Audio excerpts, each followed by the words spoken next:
Hello everyone. आज हम लोग बात करने वाले हैं पब्लिक फाइनेंस के कुछ एमसीक्यू क्वेश्चंस की। तो ये जो पब्लिक फाइनेंस के कुछ एमसीक्यू क्वेश्चंस हैं उसका ये फर्स्ट पार्ट है। हम लोग 50-50 जो पब्लिक फाइनेंस के एमसीक्यू क्वेश्चंस हैं उन्हें करेंगे। तो स्टार्ट करते हैं। जो फर्स्ट क्वेश्चन है वह scope of public finance includes. Public finance का स्कोप है उसमें क्या क्या चीजें इंक्लूड होती हैं, क्या क्या चीजें शामिल होती हैं। First option is a public revenue, public डेप्ट, public expenditure and all of this. जैसे कि हम सभी जानते हैं पब्लिक फाइनेंस का जो स्कोप है वो क्या है। पब्लिक फाइनेंस पब्लिक रेवेन्यू में भी डील करता है, पब्लिक डेप्ट के साथ भी डील करता है और पब्लिक एक्सपेंडिचर से। बेसिक तीनों चीजें उसका क्या है, ये स्कोप है। पब्लिक रेवेन्यू भी पढ़ते हैं, पब्लिक डेब्ट भी पढ़ते हैं, पब्लिक एक्सपेंडिचर भी पढ़ते हैं। इसलिए इस क्वेश्चन का जो सही आंसर होगा वो कौन सा होगा, all of these is the right option for this question. Next question, public authorities include. जो पब्लिक अथॉरिटीज हैं, जो सरकारी संस्थाएं हैं, जो अथॉरिटीज हैं सरकार, उसमें क्या क्या शामिल होता है। फर्स्ट ऑप्शन है सेंट्रल गवर्नमेंट। सेंट्रल गवर्नमेंट भी पब्लिक अथॉरिटी है। स्टेट गवर्नमेंट भी पब्लिक अथॉरिटीज में आती है एंड लोकल गवर्नमेंट भी पब्लिक अथॉरिटी है। इसलिए इसका भी आंसर कौन सा होगा, option number D is the right option, all of these इसका सही आंसर होगा। पब्लिक फाइनेंस में जब भी हम ना लोकल अथॉरिटीज की बात करते हैं तो उसमें सेंट्रल गवर्नमेंट, स्टेट गवर्नमेंट और लोकल गवर्नमेंट सारी जो ये गवर्नमेंट्स हैं सब इंक्लूड होती हैं। Next question, which of the main point on the basis of which public finance can be separated from the private finance, means किस पॉइंट पे के बेसिस पे हम पब्लिक फाइनेंस और प्राइवेट फाइनेंस को हम क्या करते हैं, सेपरेट करते हैं। पहला ऑप्शन क्या है, प्राइस पॉलिसी। प्राइस पॉलिसी के बेसिस पे सेपरेट करते हैं, बारोइंग्स के बेसिस पे सेपरेट करते हैं, या फिर सीक्रेसी के बेसिस पे सेपरेट करते हैं, या फिर इलास्टिसिटी इनकम के बेसिस पे सेपरेट करते हैं। कि प्राइसिंग पॉलिसी कोई बेसिस नहीं इन दोनों को सेपरेट करने का, बारोइंग्स भी कोई बेसिस नहीं है, सीक्रेसी का ऑप्शन हो सकता है, इलास्टिसिटी इनकम ऑप्शन हो सकता है। वैसे जो इस क्वेश्चन का राइट ऑप्शन है वो कौन सा ऑप्शन होगा, वो होना चाहिए सीक्रेसी। वैसे तो दोनों ऑप्शन सही हो सकते हैं, इलास्टिसिटी इनकम भी सही हो सकता है और सीक्रेसी भी सही हो सकता है, बट बेसिक अगर हम बात करें केवल यहाँ पे तो हम किसके साथ जाएंगे, हम सीक्रेसी ऑप्शन के साथ जाना होगा। सो ब्रॉड एरिया पे देखें तो इलास्टिसिटी इनकम भी एक ऑप्शन होता है जिसके बेसिस पे हम दोनों में डिफरेंशिएशन कर सकते हैं। Next question, question number 4, the principle of maximum social advantage have been suggested by. बहुत ही इंपॉर्टेंट जो प्रिंसिपल है पब्लिक फाइनेंस का कौन सा है, the principle of maximum social advantage. वो प्रिंसिपल किसने दिया था, पीगो ने दिया था, डाल्टन ने दिया था, या फिर मसग्रेव ने दिया था, या फिर एडम स्मिथ ने दिया था। देखिए सिंपल सा प्रिंसिपल है। ये प्रिंसिपल किसने दिया था, प्रिंसिपल दिया था एसी पीगो ने दिया था। किसने दिया था ये प्रिंसिपल, पीगो ने दिया था। किसका, principle of maximum social advantage का। Next question, in the following which is the characteristics of tax. इस जो ऑप्शंस दिए गए इसमें से कौन सी कैरेक्टरिस्टिक्स है किसकी, टैक्स की। टैक्स की बेसिक कैरेक्टरिस्टिक्स क्या है। पहला टैक्स क्या होता है, कंपलसरी होता है। बी ऑप्शन इज ऑप्शनल होता है, फोर्स्ड होता है, या फिर नेशनलिटी। देखिए जब हम लोग टैक्स की बात करते हैं टैक्स की डेफिनेशन ही होती है tax is the compulsory payment. तो इसका सही ऑप्शन क्या होगा, कंपलसरी। टैक्स कैसा होता है, कंपलसरी होता है। अगर गवर्नमेंट ने हमारे ऊपर टैक्स इम्पोज किया है तो एक कंपल्सन है कि हमें उस टैक्स को पे करना पड़ेगा। Next question, which is the main objective of a tax. Next question, tax का मेन ऑब्जेक्टिव क्या है, आखिर टैक्स गवर्नमेंट क्यों लगाती है। पहला ऑप्शन है इंक्रीज इन कंजप्शन, कंजप्शन बढ़ाने के लिए करती हैं, ऐसा बिल्कुल भी नहीं है। इंक्रीज इन प्रोडक्शन, प्रोडक्शन बढ़ाने के लिए करती हैं, ऐसा भी नहीं है। रेजिंग पब्लिक रेवेन्यू, किसके लिए, जो पब्लिक रेवेन्यू होता है उसको रेज करने के लिए टैक्सेस लगाए जाते हैं। Raising public revenue is the right option. Next, reduction in capital formation नहीं होता। ये टैक्सेस का जो ऑब्जेक्टिव है वो तो गवर्नमेंट का क्या होता है, बेसिकली वो पब्लिक रेवेन्यू को रेज करना। गवर्नमेंट अपनी इनकम रेज करने के लिए ही क्या करती है, लोगों के ऊपर टैक्स इंपोज करती है। Next option, next question, among the following canons of taxation which one has been given by Adam Smith. कौन सा कैनन ऑफ टैक्सेशन किसने दिया था, एडम स्मिथ ने दिया था। पहला कैनन क्या है, कैनन का मतलब है सिद्धांत। कैनन ऑफ यूनिफॉर्मिटी, एकरूपता का सिद्धांत, canon of productivity, canon of diversity और कैनन ऑफ इक्विटी। तो इन चार कैनन्स में जो कीन्स जो एडम स्मिथ ने जो अपना कैनन दिया था वो कौन सा दिया था? Canon of equity is the right option for this question. Smith का जो कैनन था, सिद्धांत था, कौन सा था? कैनन ऑफ इक्विटी दिया था किसने? एडम स्मिथ ने। Next question, the Indian tax system is, जो इंडिया में टैक्सेशन सिस्टम है वो कैसा है? प्रोपोर्शनल टैक्सेशन सिस्टम पाया जाता है, या फिर प्रोग्रेसिव टैक्सेशन सिस्टम है, या फिर रिग्रेसिव टैक्सेशन सिस्टम है, या फिर डिग्रेसिव? देखिए हमारे यहाँ इंडिया में जो टैक्सेशन सिस्टम पाया जाता है वो कौन सा है? प्रोग्रेसिव टैक्सेशन सिस्टम पाया जाता है। अब ये प्रोग्रेसिव टैक्सेशन सिस्टम क्या होता है? ऐसा टैक्सेशन सिस्टम जिसमें जैसे जैसे इनकम इंक्रीज होती जाती है, क्या इंक्रीज हो? इनकम इंक्रीज होती है, तो जो टैक्स रेट है वो भी क्या होता है? इंक्रीज होता है। तो ऐसा सिस्टम कौन सा सिस्टम कहलाता है? Progressive taxation system. हमारे यहाँ यही प्रोग्रेसिव टैक्सेशन सिस्टम पाया जाता है। Next question, the burden of direct tax is borne by, जो डायरेक्ट टैक्स है उसका बर्डन कौन बॉर्न करता है? उसका बर्डन किसके ऊपर होता है? रिच पर्सन के ऊपर, पुअर पर्सन के ऊपर, on whom it is levied means जिसके ऊपर लगाया जाता है उसके ऊपर, या फिर नन ऑफ दिस के ऊपर? देखिए डायरेक्ट टैक्स का मतलब ऐसा टैक्स है जिसमें टैक्स जिस पर्सन के ऊपर लगाया जाता है उस टैक्स का अल्टीमेट या फाइनल बर्डन भी उसी पर्सन के ऊपर होता है। It means direct tax is borne by on whom it is levied. ये किसके ऊपर बॉर्न किया जाता है? जिसके ऊपर टैक्स लगाया जाता है। तो इस क्वेश्चन का जो राइट ऑप्शन होगा कौन सा होगा? Option number C is the right option. Next question, indirect tax have an element of, indirect tax में कौन सा एलिमेंट पाया जाता है? कि ये इक्विटेबल होता है, या फिर ये सर्टेनिटी निश्चितता का गुण पाया जाता है, एलिमेंट पाया जाता है, इकोनॉमिकल का पाया जाता है, या फिर इनकरेज ऑनेस्टी? देखिए जो इनडायरेक्ट टैक्स इसमें कौन सा एलिमेंट पाया जाता है? इक्विटेबल का। जब भी किसी गुड्स या सर्विस के ऊपर जो इनडायरेक्ट टैक्स इंपोज किया जाता है वो हर किसी के लिए बराबर है। फॉर एग्जाम्पल, अगर किसी टैबलेट पे या किसी भी गुड्स के ऊपर 18% अगर इनडायरेक्ट टैक्स लगाया गया है तो इस प्रोडक्ट को चाहे रिच पर्सन उसको परचेज करे, चाहे पुअर पर्सन परचेज करे, कोई भी परचेज करे, सबको कितना टैक्स देना होगा? 18% ही देना होगा। मतलब ये टैक्स सबके लिए कैसा होता है? इक्विटेबल होता है, किसी लिए कोई डिफरेंशिएशन नहीं होता। Next question, direct tax have the element of, direct tax में कौन सा एलिमेंट होता है? मींस डायरेक्ट टैक्स में क्या पाया जाता है इनमें से? Question number 11, direct tax have the element of, इसका इवेजन का गुण होता है, इवेजन का एलिमेंट पाया जाता है, कन्वीनियंट का गुण पाया जाता है, एलिमेंट होता है, प्रोग्रेसिव होता है, या फिर इकोनॉमी होता है। अभी प्रीवियस क्वेश्चंस में हम लोगों ने देखा कि डायरेक्ट टैक्स कैसा होता है? प्रोग्रेसिव होता है। इसलिए इस क्वेश्चन का राइट ऑप्शन क्या होगा? Option number C, progressive is the right option, because direct tax कैसे होते हैं? प्रोग्रेसिव होते हैं। Next question, in proportional taxation system, जो प्रोपोर्शनल टैक्सेशन सिस्टम है, the tax rates of tax remain, जो प्रोपोर्शनल टैक्सेशन सिस्टम होता है उसमें टैक्स रेट कैसे होते हैं? कांस्टेंट होते हैं, इंक्रीजिंग होते हैं, डिक्रीजिंग होते हैं, या फिर जीरो होते हैं? देखिए जो प्रोपोर्शनल टैक्सेशन सिस्टम है उसका मतलब ही कि ऐसा टैक्सेशन सिस्टम, कौन सा? ऐसा टैक्सेशन सिस्टम जो प्रोपोर्शनल टैक्सेस होते हैं उसमें क्या होता है? जो प्रोपोर्शनल टैक्स होते हैं इसमें इनकम चाहे जैसे भी हो, मींस इनकम चाहे जितनी इंक्रीज होती रहे, है ना, जो टैक्स रेट्स हैं, कौन से? जो टैक्स के रेट हैं वो कैसे होते हैं? कांस्टेंट होते हैं। कैसे होते हैं? टैक्स रेट कांस्टेंट होते हैं। तो इस क्वेश्चन का जो राइट ऑप्शन आंसर होगा कौन सा होगा? Constant is the right option.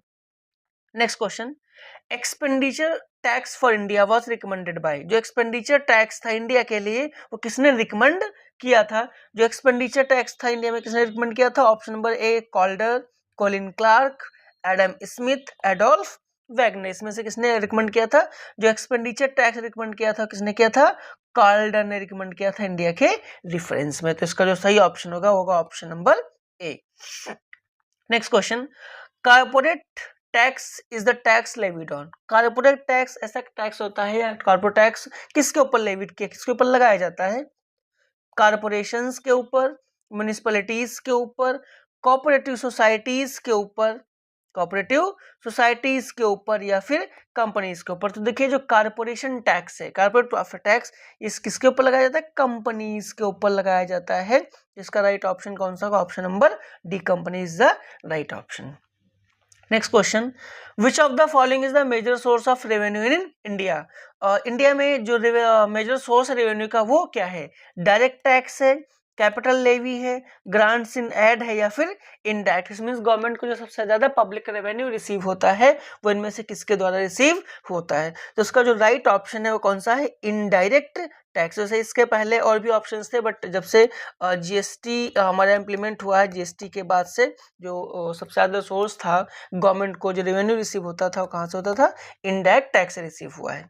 Next question, Which of the following is not a commodity tax? इनमें से कौन सा commodity tax नहीं है? ऐसे कह सकते हैं कौन सा इसमें से indirect taxes नहीं है, सॉरी कौन से commodity taxes नहीं, not a indirect tax.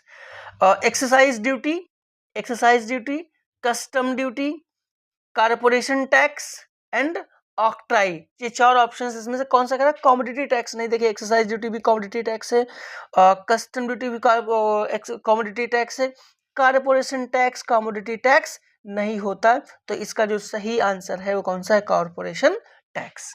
Next question, a duty levied on goods, जो ड्यूटी या जो टैक्सेस लगाए जाते हैं किसके ऊपर? लेविड ऑन गुड्स के ऊपर। When they entering a town, जब कोई गुड्स किसी टाउन में एंटर करता है तो उसके ऊपर जो ड्यूटी लगाई जाती है, जो टैक्स लगाए जाते हैं वो क्या कहलाते हैं? Income tax, octroi, agricultural tax या फिर प्रोफेशनल टैक्स। देखिए जब भी कोई गुड्स ना किसी टाउन में एंट्री करती है तो जो टाउन स्पेशली उनके ऊपर टैक्स लगाता है वो टैक्स कौन सा टैक्स कहलाता है? ऑक्ट्राई कहलाता है, जिसको हम लोग क्या कहते हैं हिंदी में? से हम लोग चुंगी कर भी कहते हैं। तो टैक्स कौन सा टैक्स कहलाता है? ऑक्ट्राई टैक्स कहलाता है। जब कोई गुड्स किसी टाउन में एंट्री करती है तो उस टाउन में जो टैक्स लगता है वो चुंगी कर ऑक्ट्राई कहलाता है। तो इसका जो सही ऑप्शन होगा वो कौन सा होगा? Octroi. Next question, special assessment means, special assessment का मतलब क्या होता है? अ टैक्स ऑन स्पेशल बेनिफिट, ऐसा टैक्स जो स्पेशल बेनिफिट के लिए लगाया जाता है। General tax on all people, ऐसा टैक्स जो सबके ऊपर लगाया जाता है, जिसमें जनरल टैक्स है जो कि सभी पर्सन्स के ऊपर लगता है। पीरियडिकल टैक्स या फिर गिफ्ट टैक्स। देखिए इसका नाम ही special tax assessment. Special assessment का मतलब ही होता है कि ऐसा टैक्स जो किसी स्पेशल बेनिफिट्स के लिए इम्पोज किया जाए। जिसका जो सही ऑप्शन होगा वो कौन सा होगा? Option A is the right option. A tax on special benefit is known as special assessment. Next question, non exclusion principle is related to, जो नॉन एक्सक्लूजन प्रिंसिपल है ये किससे रिलेट है? और वैसे नॉन एक्सक्लूजन प्रिंसिपल्स के लिए जो गुड्स की हमने बात की थी, प्राइवेट और पब्लिक गुड्स, इसका हमने एक वीडियो ऑलरेडी अपलोड कर रखा है। अगर आपको ये कॉन्सेप्ट पढ़ना है तो आप जाके वीडियो देख सकते हैं। First option private goods, public goods, merit goods या फिर मिक्स गुड्स। तो देखिए नॉन एक्सक्लूजन का जो प्रिंसिपल है, नॉन एक्सक्लूजन का जो प्रिंसिपल है वो किससे रिलेट है?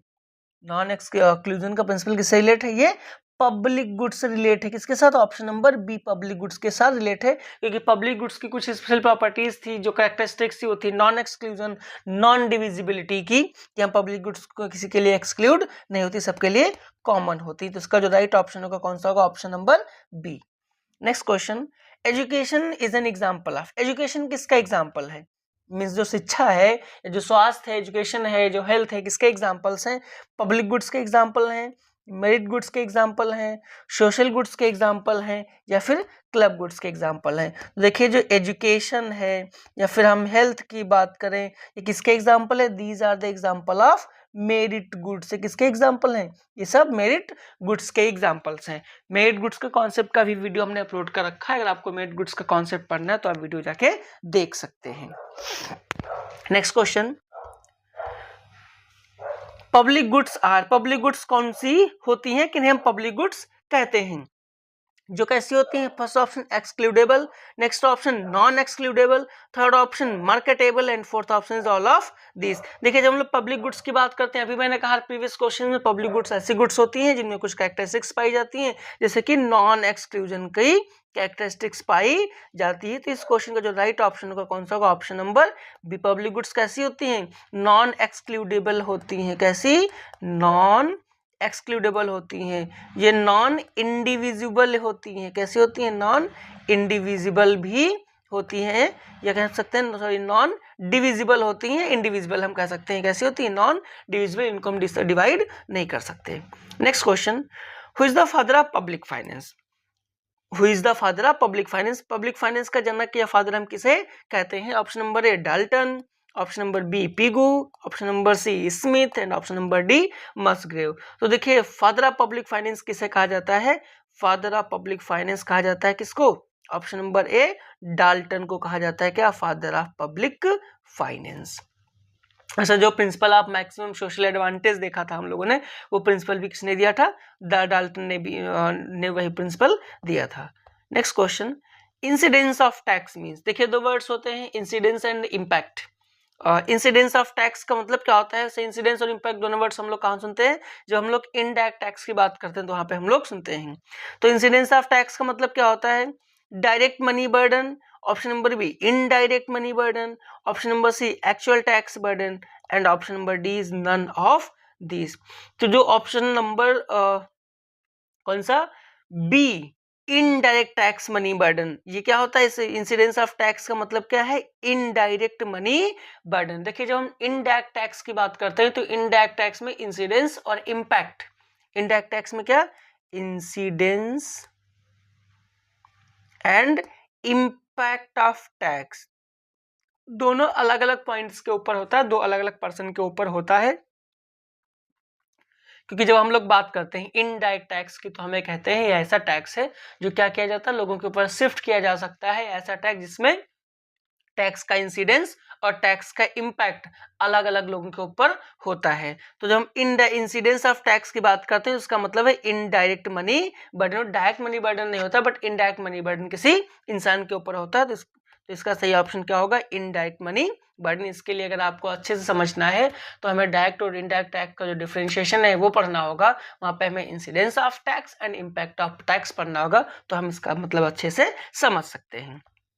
Next question, which is the tax shifting? Tax shifting क्या होती है? Option number A to bear the tax burden himself, मतलब खुद से के द्वारा टैक्स बर्डन को टैक्स का बर्डन बियर करना।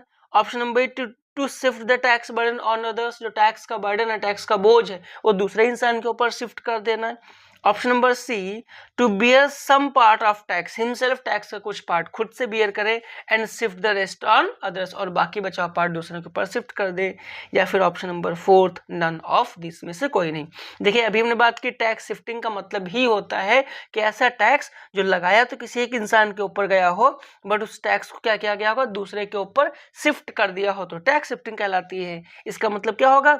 It refers to a tax which is shifted on others, means इसका जो सही ऑप्शन होगा वो कौन सा होगा? Option number B to shift the tax burden on other, जिसमें हम टैक्स बर्डन क्या करते हैं? दूसरे लोगों के ऊपर शिफ्ट कर देते हैं। Next question, the equity principle of taxation was propounded bye, जो इक्विटी प्रिंसिपल ऑफ टैक्सेशन है, टैक्सेशन का जो इक्विटी प्रिंसिपल है, एकरूपता का सिद्धांत है, वो किसने दिया था? एडम स्मिथ ने दिया था, डाल्टन ने दिया था, जेबीसे ने दिया था, या फिर मार्शल ने दिया था? तो देखिए जो इक्विटी प्रिंसिपल ऑफ टैक्सेशन है it is given by propounded bye Adam Smith. ये प्रिंसिपल किसने दिया था? एडम स्मिथ ने दिया था। Next question, the government which taxes the least is the best, जो स्टेटमेंट है कौन सा? The government which taxes the least is the best, जो गवर्नमेंट सबसे कम टैक्स इम्पोज करती है वही सबसे अच्छी होती है। इस बिलीफ ऑफ, एक इसका बिलीफ था, ये स्टेटमेंट किसने दिया था? मर्केंटलिस्ट ने दिया था, या फिर फिजियोक्रेट्स ने दिया था, फिर मॉडर्न इकोनॉमिस्ट मॉडर्न लोगों ने दिया था, या फिर क्लासिकल का अप्रोच था? तो देखिए जो स्टेटमेंट ना, the government which taxes the least is the best is this approach is given by classical approach. किसने दिया था? ये क्लासिकल लोगों का मानना था। तो इसका सही आंसर क्या होगा? क्लासिकली प्रतिष्ठित approach. Next question, according to Laffer, Laffer का जो हम लोग पढ़ते हैं तो जो लॉफर है, लॉफर के according when the tax rate is 100%, जब टैक्स रेट क्या हो? 100% हो, the tax revenue will be, मतलब लॉफर के अकॉर्डिंग अगर हम टैक्स रेट कितना कर दें? 100% कर दें तो टैक्स रेवेन्यू कितना होगा? 100% होगा, 50% होगा, 0 होगा, या फिर 10% होगा? देखिए लॉफर के अकॉर्डिंग टैक्स रेट और टैक्स रेवेन्यू में कैसा रिलेशनशिप होता है? इन्होंने कहा था there is a inverse relationship. कैसी रिलेशनशिप होती है? इनवर्स रिलेशनशिप दोनों के बीच में होती है। मीन्स अगर हम टैक्स रेट बढ़ाते जाएंगे तो पब्लिक का रेवेन्यू क्या होगा? टैक्स रेवेन्यू कम होती चली जाएगी। और अगर हम 100% टैक्स रेट कर देंगे तो इनवर्स रिलेशनशिप के अकॉर्डिंग जो टैक्स रेवेन्यू हो जाएगा वो कितना हो जाएगा? वो 0 हो जाएगा। तो इसका जो राइट ऑप्शन होगा वो कौन सा होगा? 0 होगा। Next question, incidence of tax refers to the, incidence of tax का मतलब क्या होता है? Refers to the fill in the blanks है बर्डन ऑफ टैक्स, है ना। इंसिडेंस ऑफ टैक्स का रिलेशन किसके साथ है? अभी प्रीवियस क्वेश्चन में हम लोगों ने देखा था इसे। ऑप्शन नंबर है इनिशियल बर्डन ऑफ टैक्स होता है, या फिर अल्टीमेट बर्डन ऑफ टैक्स होता है, या फिर इंटरमीडिएट बर्डन ऑफ टैक्स होता है, या फिर नन ऑफ दीज। देखिए इंसिडेंस का मतलब ही होता है क्या? फाइनल बर्डन ऑफ टैक्स, या फिर हम ऐसे कह सकते हैं कौन सा? Ultimate burden of tax. तो इस क्वेश्चन का जो राइट ऑप्शन होगा कौन सा होगा? Option number B is our right option. Next question, in the case of regressive tax, किसके केस में? रिग्रेसिव टैक्स के केस में द रेट ऑफ टैक्स, जो टैक्स रेट होता है फिल इन द ब्लैंक्स है, क्या होता है? इंक्रीज होता है, डिक्रीज होता है, कांस्टेंट होता है एज इनकम राइजेस। मींस इसने रिग्रेसिव टैक्सेशन सिस्टम पूछा है तो देखिए रिग्रेसिव टैक्सेशन सिस्टम में क्या होता है? जो रेट ऑफ टैक्स है वो क्या होगा? अगर इनकम इंक्रीज होगी तो रेट ऑफ टैक्स इंक्रीज होगा, कांस्टेंट रहेगा, डिक्रीज होगा, या फिर नन ऑफ दिस। देखिए रिग्रेसिव, इसका नाम ही क्या है? रिग्रेसिव टैक्सेशन सिस्टम में अगर इनकम इंक्रीज होती है तो जो टैक्स रेट होता है, टैक्स रेट क्या होता है? कम होता चला जाता है। इट मींस टैक्स रेट क्या होगा? डिक्रीज होगा। तो इस क्वेश्चन का जो राइट ऑप्शन है वो क्या होगा? Option number C, decrease the right option. Because of जब हम लोग प्रोग्रेसिव टैक्सेशन सिस्टम पढ़ते हैं तो प्रोग्रेसिव में क्या देखते हैं? जैसे जैसे इनकम इंक्रीज होती है तो टैक्स रेट इंक्रीज होता है, रिग्रेसिव में जस्ट उसका अपोजिट होता है। Next question, ad valorem duties are levied on, कि जो एड वैलोरम ड्यूटीज हैं वो किसके ऊपर कैसे लेवी की जाती है? मींस एड वैलोरम टैक्स कैसे इंपोज किया जाता है, किस बेसिस पे इंपोज किया जाता है? लेंथ के बेसिस पे, वेट के बेसिस पे, यूटिलिटीज के बेसिस पे, या फिर वैल्यू के बेसिस पे? तो देखिए इसका नाम ही क्या है? Add valorem duties. Add valorem duties जो इंपोज की जाती हैं वो कैसे इंपोज की जाती है? उस गुड्स की वैल्यू के बेसिस पे की जाती है। मींस जैसे उस गुड्स की वैल्यू होगी वैसे ही उसके ऊपर क्या इंपोज किया जाएगा? टैक्स इंपोज किया जाएगा। तो ये 30 इंपॉर्टेंट क्वेश्चंस थे पब्लिक फाइनेंस के। आई होप आपको ये एमसीक्यू क्वेश्चन समझ में आए होंगे। इस क्वेश्चन में अगर कोई भी ऐसा डिस्क्रिप्शन है जो आपको समझ में नहीं आया, जिसका वीडियो मैंने अपलोड कर रखा, तो आप वीडियो जाके वो देख सकते हैं। आई होप आपको ये वीडियो अच्छा लगा होगा। अगर ये वीडियो आपको अच्छा लगा है तो वीडियो को लाइक और चैनल को सब्सक्राइब करना मत भूलिएगा। वैसे इसी सीरीज में हम उसके नेक्स्ट क्वेश्चन एमसीक्यू क्वेश्चन और करते रहेंगे। तो नेक्स्ट वीडियो के लिए वेट करिएगा। तब तक के लिए थैंक यू।